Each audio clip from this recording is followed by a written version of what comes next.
Tidak ada seorang pun yang menginginkan kekalahan. Pasti dalam pertandingan seseorang ingin menang, mendapatkan juara. Dan ini target umum yang biasanya dimiliki oleh setiap orang yang mempunyai sebuah semangat untuk berjuang, bertarung sampai menang. Namun satu hal yang pasti dan yang perlu digarisbawahi adalah bahwa tidak ada kemenangan yang instan. Tidak mungkin seseorang menang tanpa berjuang. Tidak mungkin pula orang mendapatkan kemenangan dengan cara curang.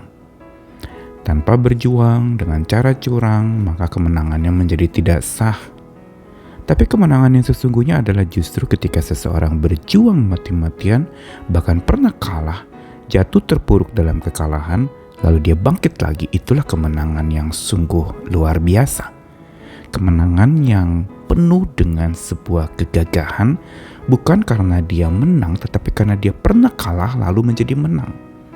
Dan inilah sebenarnya harusnya ada di dalam pemikiran kita mengenai kemenangan iman percaya orang yang menyandarkan imannya kepada Kristus. Yaitu bahwa kemenangan yang dimiliki dan dialami oleh setiap orang percaya adalah sebuah kemenangan yang bukan instan, tetapi sesuatu yang konstan berangkat dari sebuah kekalahan. Itu juga yang ditempuh oleh Kristus Yesus. Hari-hari ini kita bersama-sama mensyukuri akan kemenangan Kristus yang bangkit. Sebuah kekuatan yang luar biasa Allah anugerahkan kepada Kristus. Sehingga dikatakan bahwa maut telah ditelan oleh kemenangan Kristus. Ini yang dilakukan oleh Tuhan supaya setiap orang percaya sadari bahwa untuk seseorang bisa bangkit dia perlu mati lebih dulu. Untuk seseorang bisa benar-benar berkibar luar biasa, dia harus terjerembab dan jatuh di dalam segala keterpurukannya. Dan untuk itu dia perlu menerima. Karena tanpa dia menerima kekalahannya, dia tidak dapat mengalami kemenangan. Tanpa dia mengalami dan menerima akan segala kegagalannya, dia tidak mungkin dan sulit untuk mencapai sukses. Karenanya kita perlu belajar. Peristiwa Paskah harusnya menjadi semacam aroma yang harum akan kemenangan Kristus. Tapi jangan berhenti hanya kepada kita, setiap orang yang menyaksikan dan percaya. Tetapi kita perlu sebarkan aroma kemenangannya kemana-mana, agar sungguh kemenangan Kristus dialami bukan saja oleh kita, tapi juga oleh semakin banyak orang.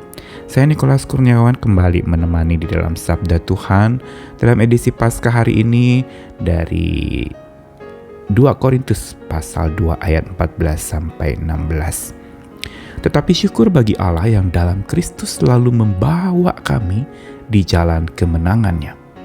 Dengan perantaraan kami ia menyebarkan keharuman pengenalan akan Dia di mana-mana. Sebab bagi Allah kami adalah bau yang harum dari Kristus di tengah-tengah mereka yang diselamatkan dan di antara mereka yang binasa. Bagi yang terakhir kami adalah bau kematian yang mematikan, dan bagi yang pertama bau kehidupan yang menghidupkan. Tapi siapa yang sanggup menunaikan tugas yang demikian? 2 Korintus pasal 2 ayat 14-16 ada dalam satu perikop yang mau mengajarkan setiap orang percaya untuk menjadi perantara aroma keharuman kemenangan Kristus lewat kebangkitannya. Apa yang dikatakan di sini ada sebuah syukur kepada Tuhan di dalam Kristus yang ini menarik sekali untuk kita simak, selalu membawa orang percaya di jalan kemenangannya. Berarti bahwa kemenangan Kristus itu bukan satu kali diperingati, tapi terus-menerus harusnya penuhi hati orang percaya sehingga mereka selalu mengingat akan jalan kemenangan yang sudah Tuhan sediakan untuk setiap orang yang percaya akan kebangkitan Kristus. Karenanya Kristus selalu membawa kita orang percaya itu di jalan kemenangannya. Berarti yang terhampar di depan kita adalah jalan kemenangan, bukan kekalahan. Tapi bukan berarti kita tidak akan kalah. Kita bisa jadi kalah, tapi di jalan kemenangan kita bangkit lagi. Inilah sebenarnya sebuah mentalitas pemenang.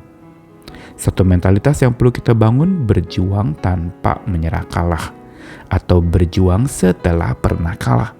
Ini adalah sesuatu yang terus perlu diperjuangkan.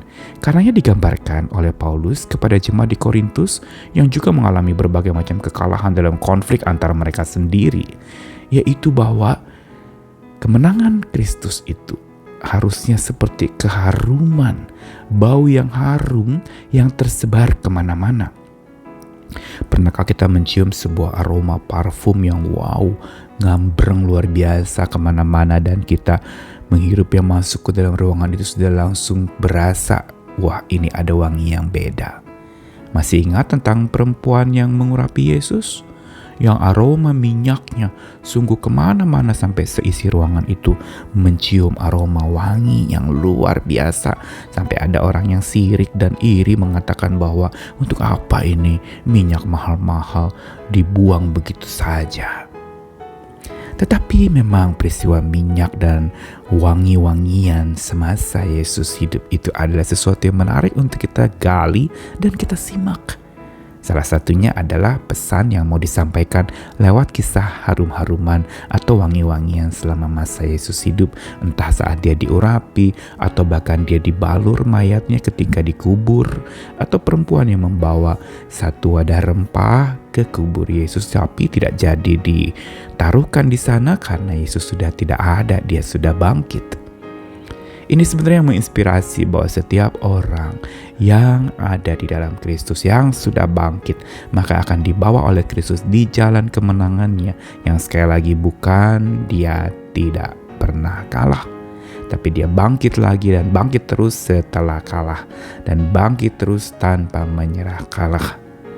Mari, karena itu apa yang disampaikan dalam ayat itu adalah bahwa kita harus terus berjuang, karena bau yang kehidupanlah yang patut kita pegang. Ini yang akan membuat kita bisa menyebarkan keharuman pengenalan Kristus kemana-mana, dan orang lain juga akan kecipratan kemenangannya. Penyemangatan yang tertular, maka itu akan memberikan semangat yang terus menularkan kepada banyak orang, makin berlipat kali ganda. Selalu menjadi seperti efek domino. Ketika satu aroma itu disebarkan, akan terus ke sebelahnya terus sampai mengalir menyebar kemana-mana. Dan itu yang terjadi saat Yesus bangkit. Selain Yesus menampakkan diri kepada para murid, juga murid-murid dipanggil untuk menjadi pemberita-pemberita akan kemenangan kebangkitan Kristus. Karena tugas kita setelah dia bangkit, dalam setiap perayaan-perayaan atau sukacita syukur Paskah, kita harus membuat sebuah komitmen, sadari saya adalah perantara, penyebar aroma kemenangan, bau yang harum dari Tuhan. Sebarluaskan aroma kemenangan Kristus yang sudah bangkit, agar makin banyak orang jadi hidup seirama dengan Kristus dan juga bercengkerama dengan Kristus dalam persekutuan yang makin karib, sehingga paradigmanya diubah mengatasi hidup yang penuh dengan dilema, karena ada aroma yang terus menetap di hati, yaitu aroma kemenangan Kristus. Mari berjalan lagi bersama dengan Dia supaya terus kita ada di jalan kemenangannya senantiasa. Selamat menang, jangan menyerah kalah pada keadaan, dan jangan juga menyerah walaupun pernah kalah. Tuhan mengasihi kita sekalian. Amin.